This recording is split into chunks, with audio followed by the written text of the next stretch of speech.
আজকে যখন job solution পড়ছিলাম তখন এই প্রথম কোশ্চেনটি আমি সেখানে দেখতে পেলাম।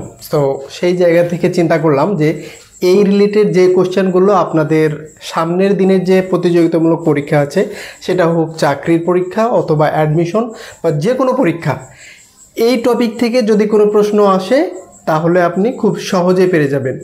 আর এখানে আমি আজকে আপনাদের যেটা শেখাবো সেটা হচ্ছে ইদার ওয়ার, নেদার নর এবং হচ্ছে নট অনলি বাট অলসো। এই তিনটা ফর্মেটই হচ্ছে একই ক্যাটাগরির, অর্থাৎ এখানে এই ফর্মেটে যদি প্রশ্ন আসে এখানে যে ভার্বটি বসবে সেটার একটা নিয়ম আছে এবং এটা আপনি জেনে গেলেই এরপর থেকে কোনো পরীক্ষাতে যদি এই টপিক থেকে প্রশ্ন আসে আর ভুল হবে না। ইদার ওয়ার, নিদার নর এবং নট অনলি বাট অলসো এটা হচ্ছে গ্রামারের বিভিন্ন জায়গাতে পাওয়া যায়। তবে আজকে যেই প্রশ্নগুলো থেকে আপনাকে এখানে সমাধান করে দেখাবো সেটা হচ্ছে রাইট ফর্ম অফ ভার্বস, ভার্বের অর্থাৎ রাইট ফর্ম অফ ভার্ব এই টপিক থেকে এটা এসেছে। এখানে দেখুন either they were I dash wrong, অর্থাৎ এখানে আপনাকে সাবজেক্ট অনুযায়ী ভার্ব বসাতে হবে।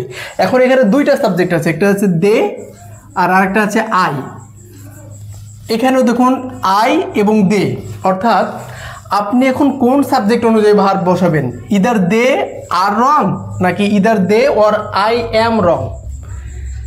এখানে আপনারা মনে রাখবেন ইদার ওয়ার এই টপিকে যখনই আসবে, এই টপিক থেকে যখনই প্রশ্ন আসবে তখন জানবেন যে ভার্বের যেটা ক্লোজ সাবজেক্ট অর্থাৎ কাছাকাছি যে সাবজেক্টটা থাকবে সেটা অনুযায়ী ভার্বটা বসবে, অর্থাৎ পরের সাবজেক্ট অনুযায়ী ভার্ব বসবে। অর্থাৎ ইদার দে আর না, either they or I am wrong, ঠিক আছে?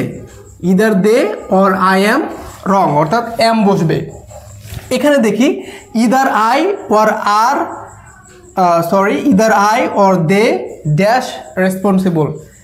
এখানে হচ্ছে আমি অথবা তারা দায়ী। এখানে কোনটা অনুযায়ী ভার্ব বসবে? পরেরটা অনুযায়ী ইদার ওয়ার দিয়ে বললাম। সো এই ক্ষেত্রে হবে ইদার আই অ্যাম না, এবার হবে either I or they are responsible. এখানে আর বসবে, ঠিক আছে?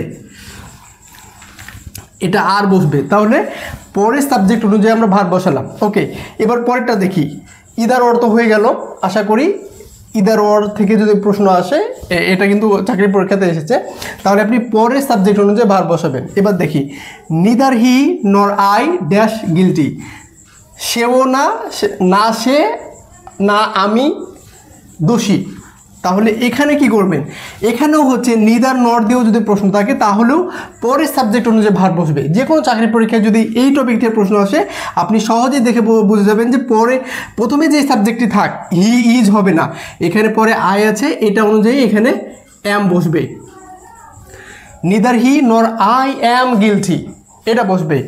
ঠিক একইভাবে নিদার আই নর মাই ফ্রেন্ডস, না আমি না আমার বন্ধুরা ডান দিস, তাহলে কি হবে? নিদার আই নর মাই ফ্রেন্ডস হ্যাজ ডান না, এটা হয়ে যাবে হ্যাভ ডান। কারণ কি আই থাকলে, আচ্ছা এখানে আই এর জন্য হ্যাভ হচ্ছে, মাই ফ্রেন্ডসের জন্য মাই ফ্রেন্ড একজন যদি হতো তাহলে মাই ফ্রেন্ড হ্যাজ হতো, কিন্তু মাই ফ্রেন্ডস বন্ধুরা প্লুরাল আছে তাই এখানে হ্যাভ ডান দিস হবে।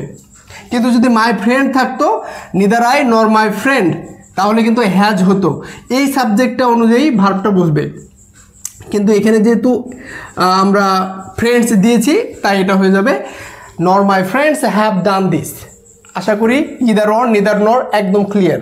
ওকে, এবার দেখি নট অনলি বাট অলসো।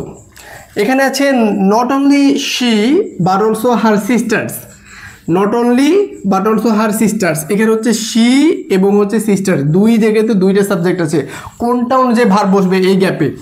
এখন হচ্ছে নট অনলি বাট অলসো থাকলেও পরের সাবজেক্ট অনুযায়ী ভার্ব বসবে, অর্থাৎ আগে কি আছে শি এর কারণে যে ইজ বসাবো তা না, পরেরটা অনুযায়ী ভার্বটা বসাতে হবে। তাহলে not only she but also her sisters are coming, are coming এটা হবে, কারণ পরের সাবজেক্ট দেখে এখানে হার সিস্টার্স একের অধিক, এটা প্লুরাল ছিল তাই ভার্বটাও হবে প্লুরাল। ওকে, এরপরেটা দেখি নট অনলি দ্য টিচার, শুধু শিক্ষকই নয় বাট অলসো দ্য স্টুডেন্টস, ছাত্ররাও ড্যাশ হ্যাপি, তাহলে দ্য স্টুডেন্টস একের অধিক, তাহলে কি হবে? দ্য স্টুডেন্টস আর হ্যাপি হবে। তাহলে আমরা এখান থেকে কি শিখলাম? ইদার অর, নিদার নর, নট অনলি বাট অলসো।